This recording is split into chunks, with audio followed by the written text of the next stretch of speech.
Di mana ada visi, di sana ada provision. Di mana ada panggilan Tuhan buat hidup kita, kita ditempatkan di mana? Di sana ada penyediaan dari Tuhan.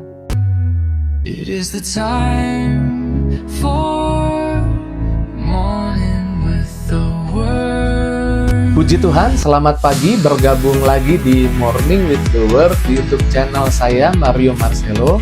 Pagi hari ini kembali kita mau nikmati firman Tuhan sebelum kita nikmati berkat di hari ini.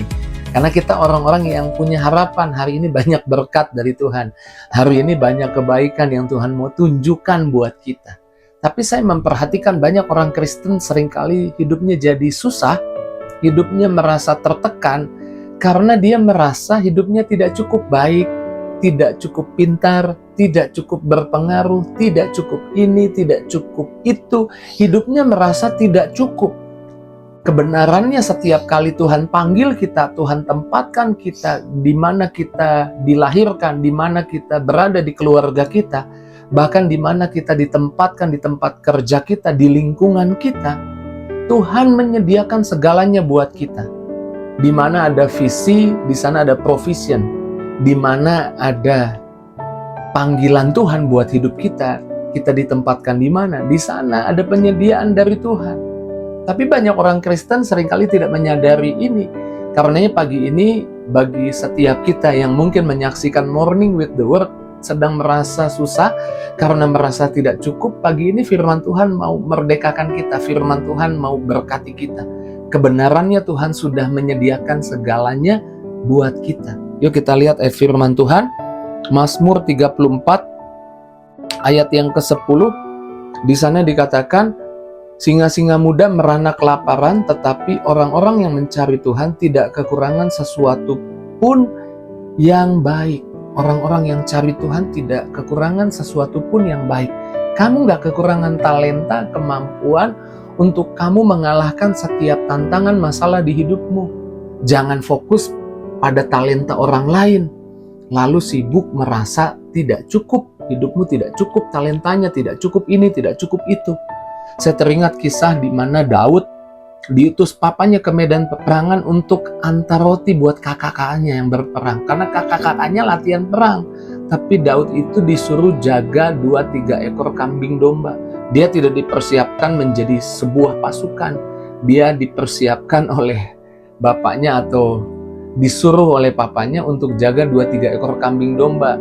Dan setelah itu dia diutus ke medan peperangan untuk bawa roti buat kakak-kakaknya. Tapi di sana dia berjumpa dengan Goliat. Dan ketika dia berjumpa dengan Goliat, dia berkata, aku akan hadapi Goliat. Padahal menurut ukuran Daud saat itu, dia nggak punya pengalaman perang. Dia tidak pernah latihan untuk jadi pasukan perang. Dia tidak punya talenta yang cukup untuk perang atau untuk melawan Goliat. Tapi mengapa Daud berani lawan Goliat? Karena dia percaya, saya yakin dalam hatinya dia percaya bahwa di dalam Tuhan apa yang dia punya cukup untuk mengalahkan musuh. Padahal di tangannya hanya umban dan batu. Tapi dia tidak minder gitu loh, dia tidak mundur, dia tidak nyerah, dia tidak sembunyi dan tidak merasa tidak cukup. Dia merasa apa yang di tangannya cukup untuk mengalahkan Goliat. Dan kita tahu lewat umban itu dan batu itu dalam nama Tuhan, Goliat dikalahkan. Apa yang dunia pikir kurang, bahkan jangan-jangan bukan dunia yang pikir kurang, kita yang pikir kurang, kita tidak cukup. Padahal apa yang Tuhan taruh di hidup kita cukup untuk kita kalahkan masalah tantangan. Pagi ini sadari apa yang Tuhan taruh di hidupmu itu cukup untuk mengalahkan masalah dan tantangan di hidupmu. Lalu yang berikutnya, sadarilah bahwa Tuhan memakai apa yang ada di tangan kita, bukan apa yang tidak ada di tangan kita. Ingat di 2 Raja-Raja 4 ada janda yang punya hutang banyak karena suaminya meninggalkan hutang banyak. Penagih hutang sudah datang dan karena tidak bisa bayar hutang, kemudian janda ini terancam untuk 2 anaknya laki-laki akan dijadikan budak oleh penagih hutang. Tapi datanglah Elisa ke kota itu dan dia mengadukan perkaranya kepada Elisa. Di 2 Raja-Raja 4 ayat 2 ada kunci di sana. Yuk kita lihat 2 Raja-Raja 4 ayat 2. Jawab Elisa kepadanya, apakah yang dapat kuperbuat kepadamu? Elisa berkata seperti itu, beritahukanlah kepadaku apa-apa yang kau punya di rumah. Berkatalah perempuan itu, hambamu ini tidak punya sesuatu apapun di rumah. Gak punya apa-apa katanya. Tapi masih koma loh, menarik masih koma.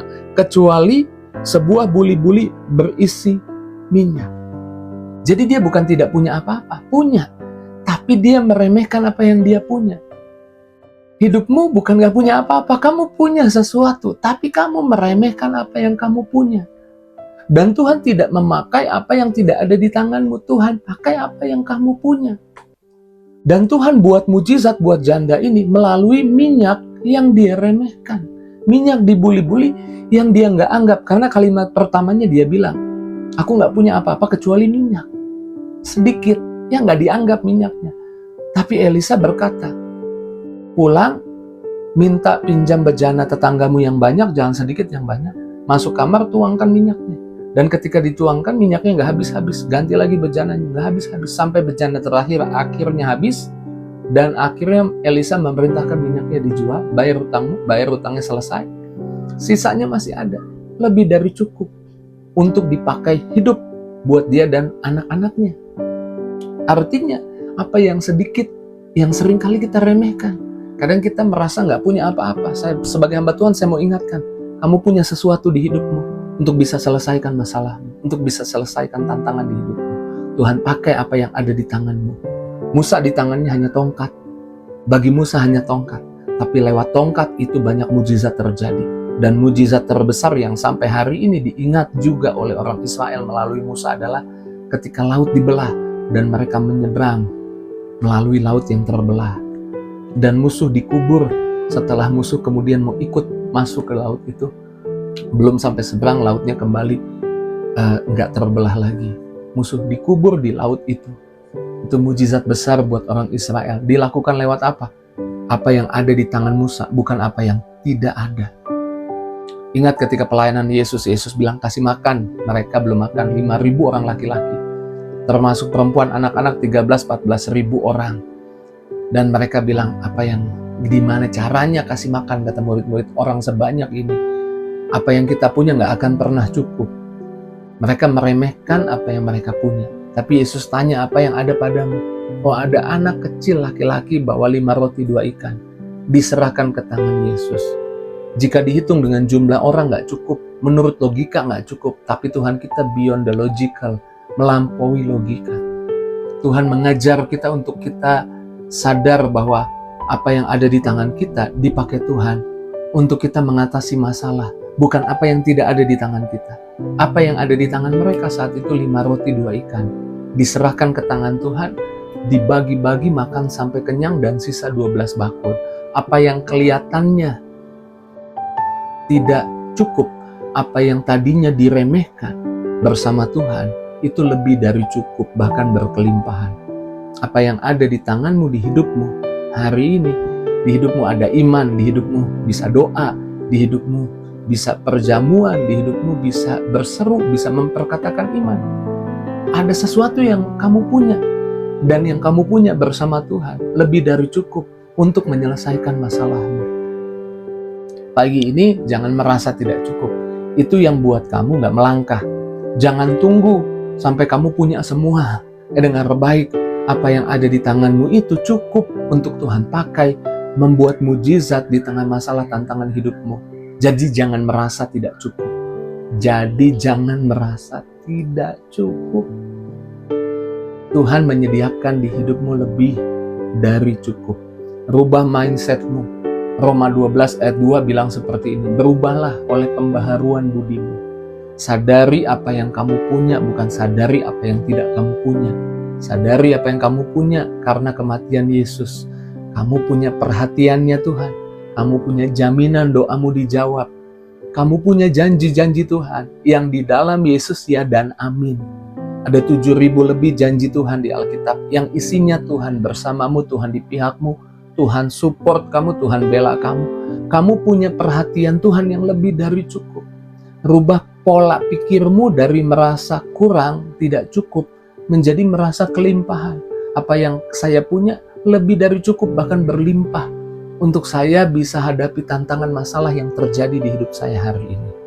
Apa yang buatmu nggak tertekan lagi? Apa yang buatmu nggak susah hati lagi ketika kau buang perasaan bahwa saya tidak cukup ini, tidak cukup itu, tidak cukup ini?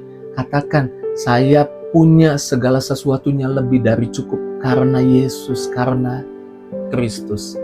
Pagi ini bukan kebetulan kau menyaksikan Morning with the Word. Saya percaya Tuhan bebaskanmu, Tuhan merdekakanmu, Tuhan jamah kamu.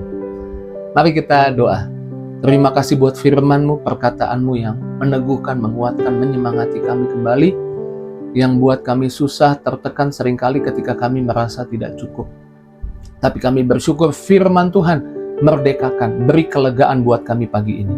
Hamba doa, lawat anak-anak-Mu yang sakit Tuhan sembuhkan, yang lemah Tuhan kuatkan, yang susah Tuhan hibur.